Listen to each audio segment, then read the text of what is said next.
వచ్చాను. సార్ గత 10 సంవత్సరాల నుంచి చాలా మంది చాలా రకాలుగా ఇలాంటి ఉత్సవ కార్యక్రమాలు కానీ హైందవ ధార్మిక కార్యక్రమాల్లో స్వేచ్ఛగా పాల్గొనలేకపోయినారు. ఇప్పుడు చాలా మంది ఉత్సాహంగా ముందుకొచ్చి కార్యక్రమాలలో పాల్గొంటున్నారు. చాలా సంతోషంగా ఉంది. నా చిన్న విన్నపం, నా చిన్న ప్రార్థన ఏంటంటే మక్తల్లో, నారాయణపేటలో, జర్జనలో, షార్నర్లో, ఈవెన్ భాగ్యనగరంలో కూడా ఉత్సవ నిమజ్జనం మధ్యాహ్నం పూట మొదలవుతుంది, సాయంత్రం కల్లా లేదా రాత్రి కల్లా ముగిస్తుంది. మనం కూడా పాలమూరు నియోజకవర్గంలో అలాగే మధ్యాహ్నం పూట మొదలుపెట్టి రాత్రి 10 గంటల లోపల ముగిస్తే చూసే వాళ్ళకు కన్వీన్గా ఉంటుంది, వచ్చే వాళ్ళకు ఆనందంగా ఉంటుంది. ఎవరు అలసిపోరు, ఎవరు కూడా ఎటువంటి ఇబ్బందులకు గురి కాదు. అది మీరందరూ కొంచెం దృష్టిలో పెట్టుకొని దీన్ని మీరు చేస్తే బాగుంటుంది. మధ్యాహ్నం 11-12 గంటలకు మొదలు పెట్టండి, రాత్రి 10 గంటలకు ముగియండి. దానివల్ల ఏమవుతుందంటే ఈ కాంపిటీషన్లు, నా మండపము ముందుకు రావాలి, వెనక్కి పోవాలి, ఇవన్నీ కాకుండా చాలా సామరస్యంగా జరుగుతుంది. రెండవది సార్, ఈ డీజే విషయంలో చాలా రాజకీయం జరుగుతుంది. నేను ఇప్పుడు పర్మిషన్ ఇయ్యను, నేను ఇప్పుడు ఇస్తాను, లేదా తర్వాత వస్తా, నేను రాత్రి పూటలో కరెక్ట్ నిమజ్జనం స్టార్ట్ అయ్యి ట్రాక్టర్ మీద ఎక్కి వచ్చి ఇదిగో నేను ఇచ్చిన డీజే పర్మిషన్. మనకి రాజకీయాలు వద్దు సార్. ఇది మన హైందవ ధర్మానికి సంబంధించిన కార్యక్రమం. ఇప్పిస్తే ముందుగానే పర్మిషన్ తీసుకుని ఒక వారం రోజుల ముందు అనౌన్స్మెంట్ డిక్లేర్ చేయండి. చేయడం వల్ల ఏమైందంటే డీజే నిర్వాహకులకు అవకాశం ఉంటుంది.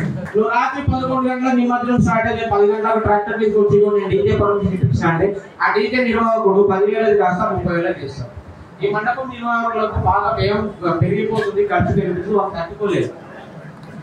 ఇంకో బాధాకర విషయం ఏంటంటే ఎప్పుడో సెప్టెంబర్ 7th అని లేదు, 10 రోజులు 12 రోజులు ఉంది. మీరు ఈ రోజు సభ నిర్వహిస్తే మండపాలకు ఖర్చులకు కానీ అడ్వాన్స్ ఇచ్చే వాళ్ళకు చాలా ఇబ్బంది అవుతుంది. వచ్చే సంవత్సరమైనా ఒక నెల ముందు సమావేశం ఏర్పాటు చేస్తే మండపాన్ని నిర్వహించే వాళ్ళు కనీసం వాళ్ళ వ్యయాన్ని గుర్తించుకొని ఇచ్చే అడ్వాన్స్లకు ఇచ్చుకుంటూ పోతారు. చేసే ఒక కార్యక్రమం చాలా విజయవంతంగా చేసే అవకాశం ఉంది. పవస క్షత్రియ సమాజంలో ఒక చిన్న సమస్య ఉంది. ఆ ప్రతి హైదరాబాద్ బంధువులకి తెలిసిన విషయం. అక్కడ ఉన్న ఆంజనేయ స్వామి మండప నిర్మాణం కోసం 10 సంవత్సరాల నుంచి నిద్ర లేకుండా గడిపిన క్షణాలు ఉన్నాయి. పర్మిషన్ ఇప్పించినట్లు ఇట్లా ఇప్పిస్తారో ఎంగిలికెళ్ళి పోలీసులను పంపించి దాన్ని ఆపుతారు. గత 10 సంవత్సరాల నుంచి పడ్డ నరకానికి మాకు విముక్తి కలిగి 1 నెలలో మండప నిర్మాణం పూర్తయింది. దయచేసి విశ్వ హిందూ పరిషత్ ఎవరైనా కూడా ఆ దేవాలయ భూ పరిష్కారానికి శాశ్వత పరిష్కారం చూపించాల్సిందిగా పవసార్ సమాజం నుంచి నేను మనవి చేస్తున్నాను. అది 3 ఎకరాల 30 గుంటల దేవాలయ శాఖకు సంబంధించిన భూమి. దాని అన్యక్రాంతం అవుతుంది. కొంతమంది స్వార్థపరులు మన దేవాలయ భూమిని ఆక్రమించుకుంటున్నారు. నేను అదే విషయంలో 33 రోజులు జైలుపాలైనా కానీ ఎప్పుడు బాధపడలేదు, ఎప్పుడు భయపడలేదు, ఎవరికి దొంగలేదు, ఎవరికి పెద్దలేదు. నాకు డబ్బులు ఆఫర్ చేసినా కూడా నేను తిరస్కరించిన కానీ ధర్మం కోసం పోరాడినా, దైవం కోసం తాపత్రయపడుతున్నాం. కాబట్టి మీరందరూ దయచేసి పెద్ద మనసులో దాని సమస్య పరిష్కరించాల్సిన మనవి చేస్తూ నేను అడిగిన చిన్న రిక్వెస్ట్లను మీరు మనవిస్తారని చెప్పి కోరుకుంటూ జై శ్రీరామ్.